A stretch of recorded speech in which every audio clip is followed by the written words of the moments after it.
নমস্কার। আজকে আমি রান্না করব মকা মাছ আলু বেগুন দিয়ে। তার জন্য লাগছে মকা মাছ। দেখো, মকা মাছগুলো বড় সাইজের, তাই এইভাবে করব, ছোট হলে অন্যভাবে করব। এটার জন্য লাগছে বেগুন, আলু, কাঁচা টমেটো, পেঁয়াজ কুচি, কাঁচা লঙ্কা, পেঁয়াজ বাটা, আদা বাটা, ধনে পাতা কুচি আর হলুদ নুন, লঙ্কার গুঁড়ো। কড়াই বসিয়ে সরষের তেল দিয়ে দেব। প্রথমে এক এক করে সবজিগুলো একটু একটু ভাজা করে নেব। তেল গরম হয়ে গেছে, এখন আলুগুলো আগে ভেজে নেব। হলুদ দেব, নুন দেব।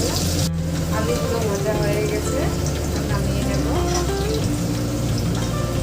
বেগুনগুলো দিয়ে দেবো, হলুদ দেবো।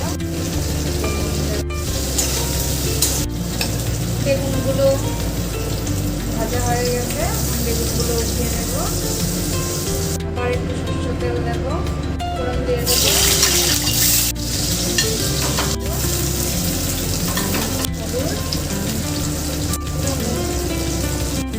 পেঁয়াজ বাটা দিয়ে দেবো, আদা বাটা দিয়ে দেবো,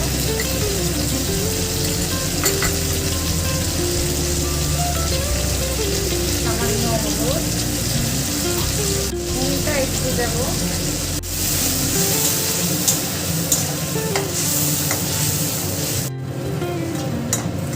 এখন মাছগুলো দিয়ে দেবো, ধনে পাতা দেবো। এখন আলুগুলো দিয়ে দেবো,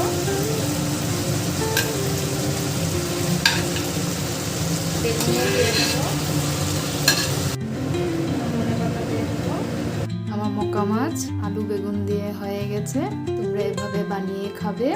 তোমাদের যদি রেসিপিটা ভালো লেগে থাকে তাহলে লাইক, শেয়ার আর সাবস্ক্রাইব করে দেবে, আর কমেন্টসটা জানাবে কেমন লাগলো।